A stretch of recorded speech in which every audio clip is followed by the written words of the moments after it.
The French Revolution 1.1. The struggle to survive. The population of France rose from about 23 million in 1715 to 28 million in 1789. So, within a span of just a few years, there was a tremendous increase in the population of France. This led to a rapid increase in the demand for food grains. Production of food grains could not keep pace with the demands for the food grains. So the price of bread, which was the basic diet of the majority of the population of France, rose rapidly. Most of the population were workers who were employed as laborers in workshops whose owners fixed their wages. That means, though the prices grew, the wages of these workers, who formed the majority of the population of France at that time, were stable. The wages did not increase, but wages did not keep with the pace and the rise in prices. So the gap between the poor and the rich was widened. Things became even worse when drought and hail reduced the harvest. You know what is drought? Drought is when there is no rainfall at all, when there is a scarcity of rainfall. And hail, of course, you all know what is hailstones. गार जो गिरती है आसमान से, बर्फ गिरते ओले, those are hailstones. So because of both these reasons, France was facing problem in the agricultural field as well. This led to a subsistence crisis. What a subsistence crisis means? The struggle to survive, the struggle to provide oneself with the basic necessities of life. Something that occurred frequently in France during the old regime. What is the term old regime? You know what is the term of the old regime now? The term old regime is usually used to describe the society and institution of France before 1789. 1.3. Growing middle class envisages an end to privileges. What is to envisage? Envisage means to visualize, to hope for. In the past, peasants and workers had participated in revolts against increasing taxes and food scarcity. But they lacked the means and programs to carry out full scale measures that would bring about a change in the social and economic order. This was left to those groups within the third estate who had become prosperous and had access to education and new ideas. So, this wasn't the first time that the peasants had a desire to revolt against the old regime, but in the past they could not participate in revolt because they did not have the means, they did not have the programs to carry out a full scale measures that would bring about a change in the society, in the economic order. Now, since the new order, a middle class was arising, there was a rise of a new order, a new middle class, because of new opportunities due to trade, due to commerce. Now, these prosperous middle class, they were educated and they were getting new ideas, and these ideas were being conveyed to the masses. The 18th century witnessed the emergence of social groups termed the middle class, who earned their wealth through an expanding overseas trade and from the manufacture of goods such as woolen and silk textiles that were either exported or bought by the richer members of the society. So, how did the middle class emerge? The middle class emerged because of business opportunity that was created either in the way of exporting the handmade goods such as woolen textile, silken textile. Either they sold it in the markets which were taken abroad, or these were purchased by the richer class of the society. In addition to the merchants and the manufacturers, the third estate included professions such as lawyers and administrative officers. So, apart from the merchants, apart from the new emerging small business class, the other people who belong to the estate include the professions such as lawyers and administrative officers. All of these were educated and believed that no group in society should be privileged by birth. So it was the belief of this educated class that how could any section of the society be exempted from paying tax because they have been born in that particular society, in that particular family, in that particular community. The ideas envisaging a society based on freedom and equal law and opportunities for all were put forward by philosophers like John Locke and Jean-Jacques Rousseau. In his two treatises of government, Locke sought to refute the doctrine of the divine and absolute right of the monarchs. Rousseau carried the idea forward, proposing a form of government based on a social contract between people and their representatives. So the new ideas, the new philosophers, the new thinkers such as John Locke and Jean-Jacques Rousseau, they came up with ideas of a socialist form of a government, of a democratic form of a government. John Locke, in his book titled Two Treatises of the Government, he sought the end of monarchy. He refused to accept the divine and absolute right of the monarchs just because they were born in a monarch, just they were born in a royal family. And Jean-Jacques Rousseau took this idea even further. He proposed an idea where the government should be the people's representatives. It is that the society should represent the government. So the real problems of the society could be addressed. In the spirit of law, Montesquieu proposed a division of power within the government between the legislative, the executive, and the judiciary. Earlier, what? The king was the executive, the king was the judiciary, and the king was the legislature.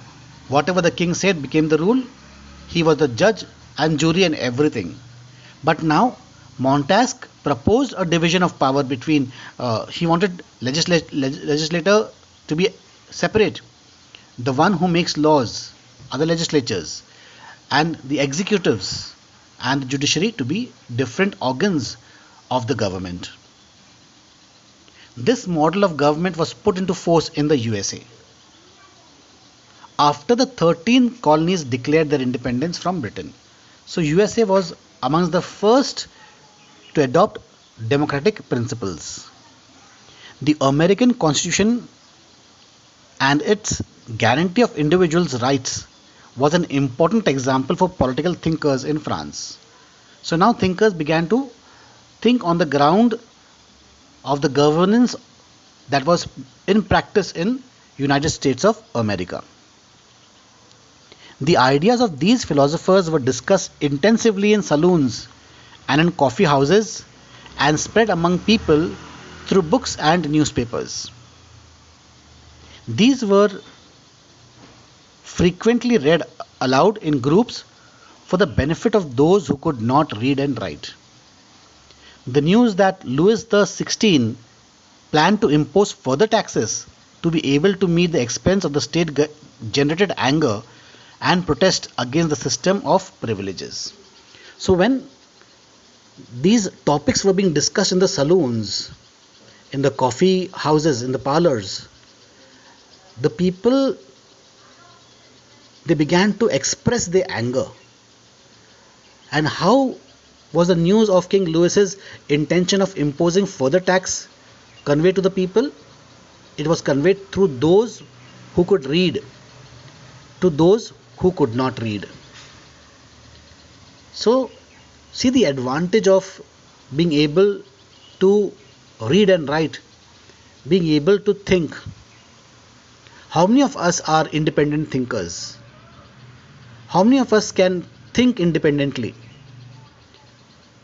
Many of us are carried away by the thoughts and ideas of others. No matter what, we never come up with our own theories. Even today, we are slaves of someone else's ideas. Do we have any ideas of our own? Just because everybody is following a certain principle, we accept that principle as true. We don't bother to think deeper into it and, if necessary, revolt against it. So, when people are educated, when people become literate, when people know how to comprehend, to understand, comprehension and understanding is the true sense of education. You cannot call yourself literate just because you know how to read, just because you know how to write. But can you comprehend? Can you assess? Can you judge? Do you have that judgmental power to assess what is right from wrong? Just because everybody is following a particular path, we must follow the same path, is a herd mentality. We should be able to break away from this herd mentality, and that is what happened during the French Revolution. People began to break away from the herd mentality. In fact, people began to make their own flocks. The educated middle class, when they used to read the newspapers, no doubt they were influenced by philosophers such as John Locke, Jean-Jacques Rousseau and Montesquieu. But they were the one to generate a process of new thinking among the masses. And it was this process of new thinking which led to the Great French Revolution. The outbreak of the revolution. Louis XVI had to increase taxes for reason you have learnt in the previous section. How do you think he could have gone about doing this? In France of the old regime, the monarch did not have the power to impose taxes according to his will alone. Rather, he had to call a meeting of the Estates General, which would then pass his proposal for new taxes. The Estates General was a political body to which the three estates sent their representatives. However, the monarch alone could decide when to call a meeting on this body. The last time it was done in 1614. See, it was the king who would decide when to call for a Estates General meeting. The Estates General was a political body which decided upon important matters such as imposing of new taxes. And this was solely the right of the king, who could call for a general estates meeting. So the last time it occurred was in 1614. Now we are talking of the area in the 1780s, right? In the 1780s. So more than 150 years have passed since there was a meeting amongst the Estate Generals. On May 1789, Louis XVI called together an assembly of the Estates General to pass proposals for the new taxes. A resplendent hall in Versailles was prepared to host the delegates. The first and the second estates sent 300 representatives each, who were seated in rows facing each other on two sides, while the 600 members of the third estate had to stand at the back. Here again you can see the discrepancy. the way the royalties were treated, the way the priestly class was treated, and the way the peasants were treated. The royalty and the priestly class were made to sit in the front rows, and the peasant class, the 600 of them, had to stand at the back. The third estate was represented by its more prosperous and educated members. Peasants, artisans, and women were denied entry to the assembly. However, the grievances and demands were listed in some 40,000 letters which the representatives had brought with them. Voting in the Estates General in the past had been conducted according to the principle that each estate had one vote. This time too, Louis XVI was determined to continue the same practice. But members of the Third Estates demanded that voting could be conducted to the assembly as a whole, where each member would have one vote. This was one of the democratic principles put forward by philosophers like Rousseau in the book The Social Contract. When the king rejected this proposal, members of the Third Estate walked out of the assembly in protest. Now, what was the demand of the Third Estates here? It was a very simple demand that out of the 1200 present here, 300 of the nobility, 300 of the priestly class, and 600 of the peasant class. They were the members of the Estates General. So why not conduct elections on the basis of the strength present in the house? That is, every person present here from the 600 should be given a right to cast his or her vote, his vote, because the females were not allowed to participate. So each of the 600 members present in the house should be allowed to vote. The king went against this. Why? Because there was every possibility that the peasant class would win. Each of the 600 peasant class were sure to vote in favor of the peasant class. But the king was not sure whether the priestly class would vote in favor of the king. Why so? Because the priestly class comprised of both members from the royalty and members from the peasant class. A member from the peasant class could become a priest. If he wanted to be a priest, he had to undergo a certain training, where he would be trained in the seminary, and after 18 years of training he would become a priest. So such priests who came from a poor background, who came from the third estate, they might vote in favor of the third estate. And this was what the fear was there in the mind of the king, King Louis. Therefore what he said, that no, like in the past, each class will be given only one vote. And in this he made it sure that the king would win by 2:1. The representatives of the third estate viewed themselves as spokesmen for the whole French nation. On the 20th of June, they assembled in the hall of an indoor tennis court in the grounds of Versailles. They declared themselves a national assembly and swore not to disperse till they had drafted a constitution for France that would limit the powers of the monarch. They were led by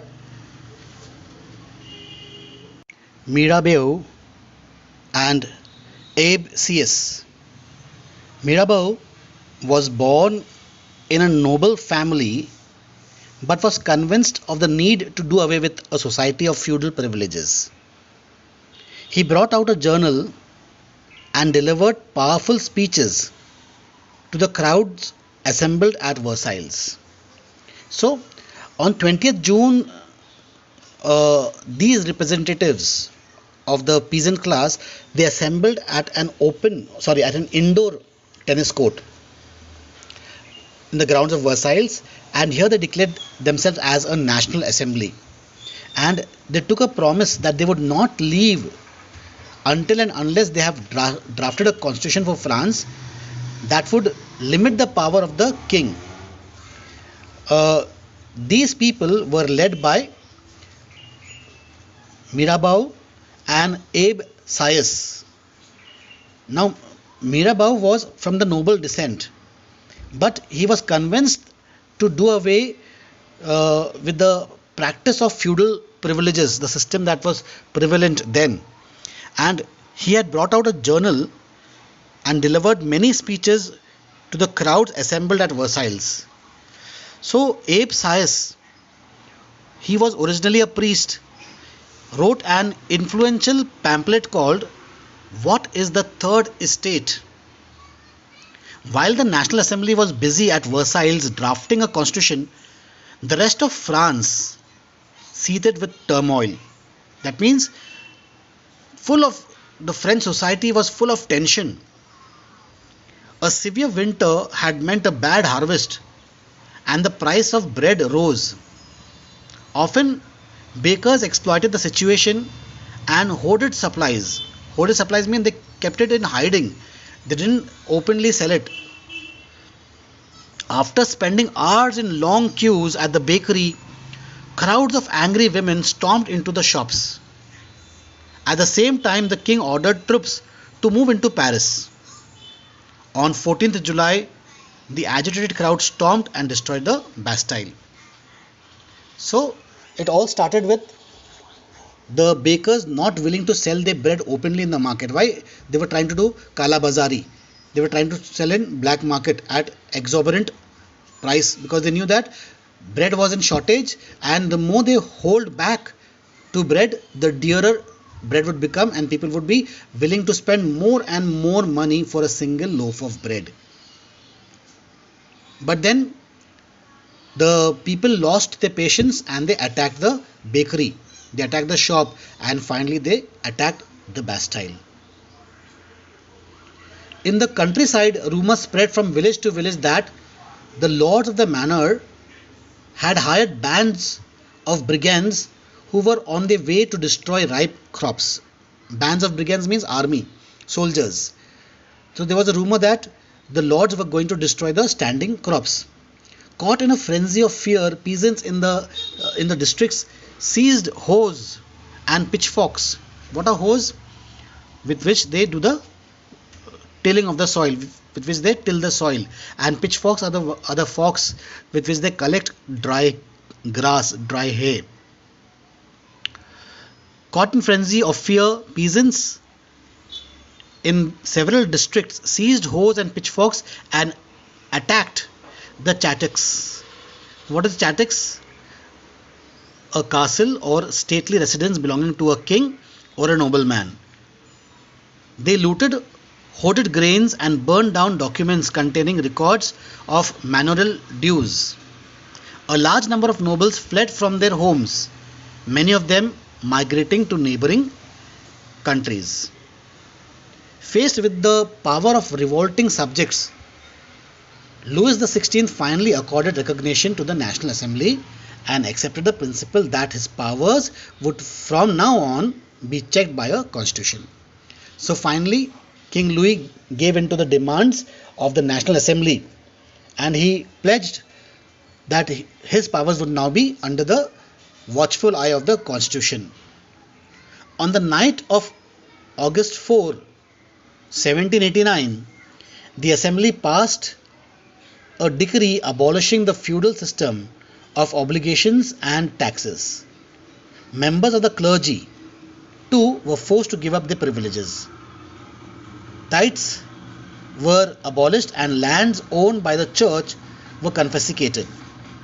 As a result, the government acquired assets worth at least 2 billion livres. Livres are the pound that now are in vogue in England. France becomes a constitutional monarchy.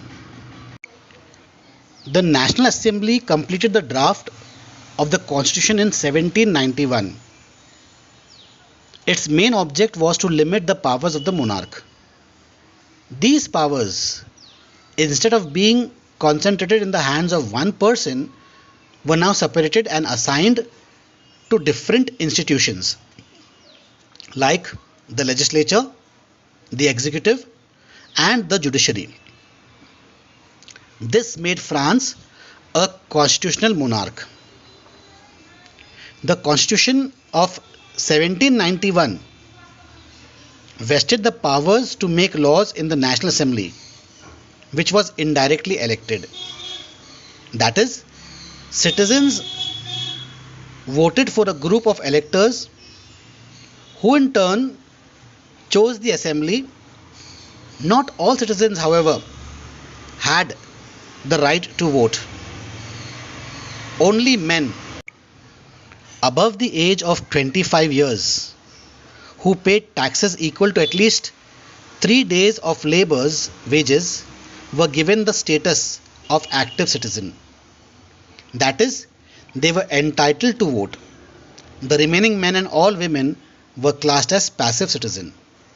To qualify as an elector and then as a member of the assembly, a man had to belong to the highest bracket of taxpayers. The constitution began with the declaration of rights of man and citizen. Rights such as the right to life, freedom of speech, freedom of opinion, equality before law were established as natural and inalienable rights. That is, they belong to each human being by birth and could not be taken away. It was the duty of the state to protect each citizen's natural rights. So finally, France became a constitutional monarch in 1791, but it was not entirely a democracy because only those people who paid taxes, that is equivalent to at least 3 days wages of a labor, only they were allowed to cast their votes. That too only the male citizens of the age category that were 25 years and above. That means all citizens were not allowed to vote. Female were not allowed to vote. And males, even those who were unable to pay taxes, they were kept out from the bracket of voting. They were called as passive citizens. And if you wanted to be a part of the assembly, you had to belong to the highest bracket of taxpayers. Only then would you be allowed to be a member of the assembly. So, at least one thing was good here, that basic human rights were given to each and every citizens of the country.